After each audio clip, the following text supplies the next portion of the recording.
मेरी माए बहनें, आप सभी को नमस्कार। आज बहुत ही भारी मन के साथ मैं आपके बीच में आई और एक घटना ऐसी घटी गांव में जिससे सब बहुत दुखी हैं, सब बहुत परेशान हैं। मंदिर का इस तरीके से मंदिर को खंडित करना, किसी भी आस्था की जगह को खंडित करना, ये कहीं भी बर्दाश्त के काबिल नहीं है और इसकी जितने कड़े शब्दों में वो हम निंदा करते हैं। और जो भी कोई इसका मुजरिम है, जो चले गए, ना उनका कोई हिमायती है, ना कभी किसी ने उनकी हिमायत में फोन किया।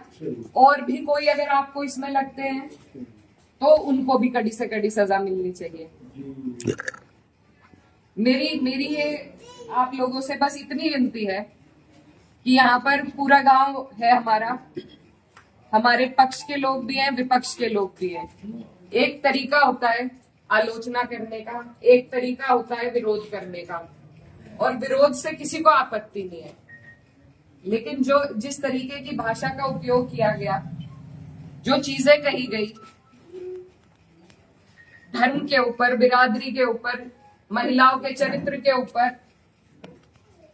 क्या हम पूरे देश में ये संदेश देंगे कि ऐसा हमारा समाज है, ऐसा हमारा इलाका है? ये मेरा आप लोगों से सवाल है।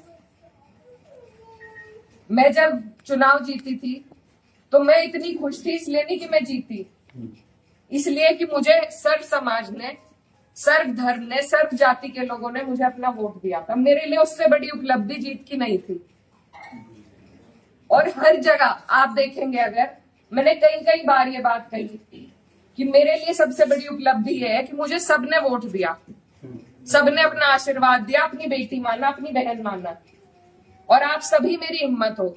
आज अगर इस तरीके की बातें हमारे क्षेत्र से उठेंगी तो मुझे बहुत तकलीफ हुई, शर्म आई मुझे कि मेरे अपने, जो मेरे मामा है, नाना है, भाई हैं, आज उनके बीच में ऐसी बात हो रही।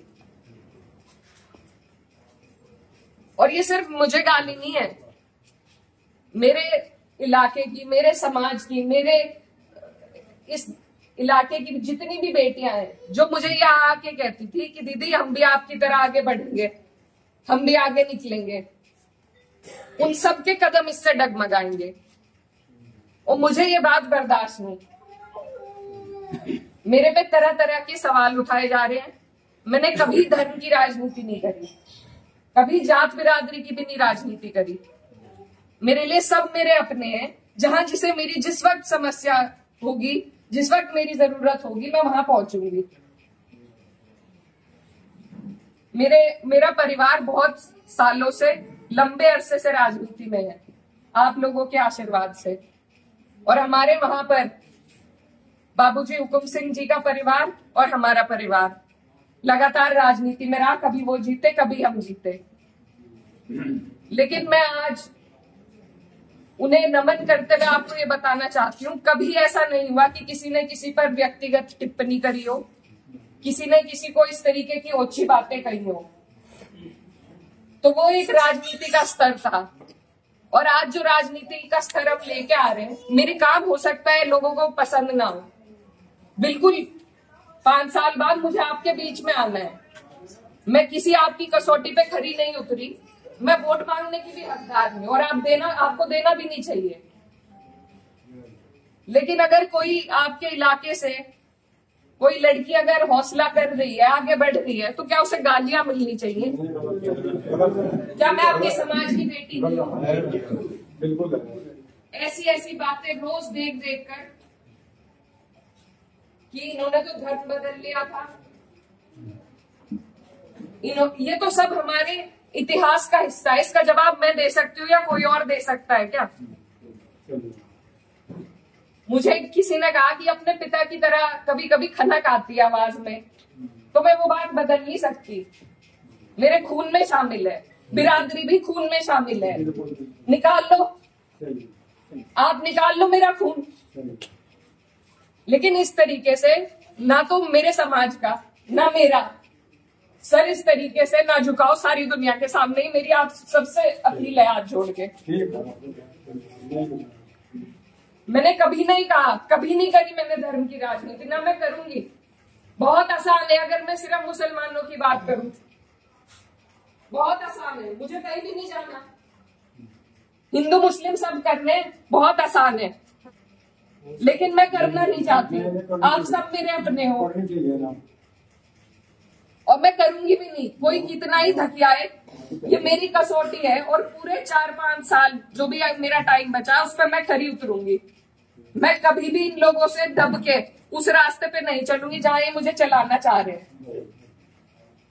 मेरे इलाके ने जो सबका, हम सबका सर ऊंचा करा, दिल्ली की मीडिया तक ने इस पर रिपोर्ट बनाई कि वहां से ऐसा उदाहरण पेश हुआ है कैराना से। ये उस उदाहरण को तोड़ने की और सिर्फ अपने लालच की, सिर्फ अपने लालच की राजनीति में जो लोग इस तरीके से समाज को तोड़ रहे हैं, तो वो पहले मेरे पत्थर मारे, मुझे गाली दे, मैं सबसे आगे रहूंगी, लेकिन मैं इस काम से हटूंगी नहीं। आप सब मेरे अपने हो, मैं किसी को नहीं छोड़ूंगी। और ये जो लोग हैं, जो बात अभी मामा जी ने कही कि ये जो लोग हैं जिनको आजकल महापुरुष की उपाधि दी जा रही है, महापुरुष अगर कोई है तो बाबू हुकुम सिंह जैसे लोग हैं। ये नहीं है जो समाज को तोड़ रहे हैं, जो हिंदू मुस्लिम का विवाद पैदा कर रहे हैं। हमारा ये गांव, आसपास का जो इलाका है, सबसे पहले अपना पड़ोस होता है, बाकी चीजें बाद में होती है। और जब पड़ोस में ही इस तरह की नफरत भर दी जाएगी, बो दी जाएगी, तो बताइए हम कहाँ जाएंगे। आज मैं इस गांव में आई, मेरे पे ये भी इल्जाम लगाए गए कि 10 दिन से आई नहीं। पुलिस का हाल देखो यहाँ पर, रात से प्रशासन का मेरे पे फोन है, आप क्यों जा रही हो वहां। क्यों ना जाऊं मैं, मेरा इलाका नहीं है ये, कौन रोक देगा मुझे। लेकिन हम इसलिए नहीं आए क्योंकि खोसपुरा में 13वीं थी, उस वजह से उस सम्मान में हम राजनीति की बात करने आपके बीच में नहीं आए। लेकिन हर बात के विवाद बढ़ाना, इल्जाम लगाना, आज आपके बीच में आके धरातल के जो हालात है वो भी सामने आए। आप लोगों ने कई बातें बताई, कमेटी को लेकर बात बताई, वो सब भी जांच का विषय है। लेकिन फिलहाल जिस पे उंगली उठाई कि इस बच्चे ने ये करा, क्या वो बच्चा जेल नहीं गया? उसके गार्जियन भी गए। अगर मैंने हिमायत करी, आप मेरे 10 जूते उठा के मारो। उसी दिन वो लोग जेल गए, उनके गार्जियन जेल गए। और अगर और भी कोई होता, कोई भी हो, मुस्लिम हो, मेरे परिवार का हो, मेरा सगा हो, कोई ऐसी हरकत करेगा तो उसे सजा मिलनी चाहिए और कड़ी से कड़ी सजा मिलनी चाहिए। ये प्रशासन आपके बीच में है, आप इनसे पूछ सकते हो। अगर मैंने हिमायत में किसी से भी फोन करा हो कि नहीं उन्हें छोड़ दो, वो मुसलमान है, लेकिन मुझे इतना अफसोस हुआ